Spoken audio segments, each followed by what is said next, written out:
Hopefully you learned a little something in that section. There are so many authors here, so many different things for you to learn and delve into. And if you haven't delved into Tantra or the Yoniverse, Palki's book is a great place to start. And if you are an educator or you know one, you already had the opportunity earlier to meet Danielle Felton.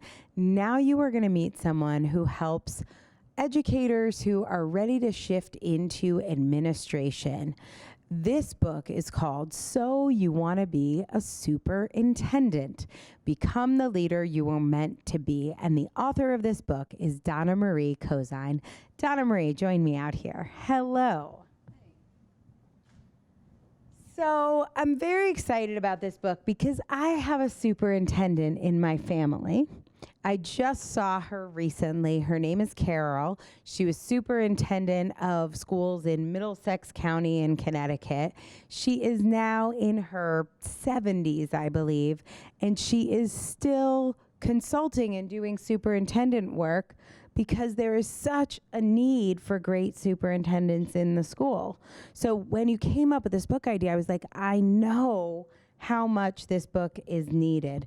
Let's talk about this book. Why did you write it? Who's it for? And what is the message you want to get out there about being a leader in education? Well, thank you for having me. I'm very excited about launching this book today. My book is written for anyone in education who wants to make a difference as an educational leader. So the book really is my journey from teacher through becoming the CEO and founder of a public charter school in Rochester, New York, and the lessons that I've learned, but also lessons that I've learned from working with others as I've coached them through their own leadership journeys. I love that. We were lucky enough yesterday to have part of our preparation for this event to have Marianne Williamson join us. And she was so excited about the mission of your school and how aligned with it is with her vision of trauma-informed education. You guys actually have a trauma-informed program. Can you talk a little about your school and some of your educational philosophies? Yeah, absolutely. Our school's amazing, Renaissance Academy, Charter School of the Arts in Rochester, New York. I founded it 6 years ago. We really teach the entire child. We realize that everyone comes with their own background, whatever it may be, good things that have happened to us, bad things that have happened to us. And we teach every child, as if they have a trauma background in their life. So we have things like a therapy dog at school. We have a chill zone where students can go and be de-escalated. We have 2 teachers in every classroom. We have a school psychologist as well as a school social worker. We have a community partner who comes and does mental health counseling right in our building. So we really are all that around trauma-informed teaching, and I'm very proud of that school. Yeah, that is really, really impressive, and it was fun to see. Marianne's mind was blown. The work you are doing is, of course, so important, and educating our children, I think we've put on a very low priority list when it should be our #1 priority. So if you know someone who is thinking of a career in education in the classroom and beyond, they will want to get a copy of this book. You can see the link on the screen. What you'll do is copy that link, and then you will want to paste it and put it into an email, a Facebook message, a PM or a DM, LinkedIn, whatever social media platform you're on. This is the precise moment for you to share this book. And while you're doing that, Donna Marie is going to answer a question from Raquel.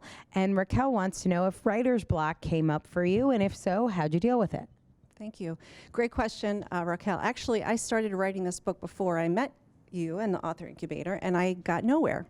I had no skills, no coping mechanisms to deal with writer's block. I wrote maybe a chapter, and then I signed up with the author incubator, and the coaching that we receive from our book coaches is amazing. And to be honest, I never had writer's block in writing, because the process you do so many things ahead of actually sitting down to write. And Angela says you write your book in 24 hours, and I absolutely wrote my book in less than 24 hours because of all of the work that we did up to that point. And I was so clear on why I was writing this book, who I was writing it for, and what I wanted out of it. Yeah, that's the key, Raquel. It's the pre-work. Having a team, having accountability, having deadlines, that's all a part of it. But if you already know what you're going to say before you sit down to write, which sounds a little more complicated than it actually is, but if you can do that, then writer's block won't come up for you. And if it does, one of the fun things about our program is all the coaching to help you quickly get back on track. Luckily, Donna Marie stayed on track and she ended up with this beautiful book that is already helping educators and will continue to increase the impact it has. Donna Marie Cozine, she is the author of So You Want to Be a Superintendent? Become the Leader You Were Meant to Be. Donna, congratulations on this book and all you've done to help our students and make the world a better place. Great job.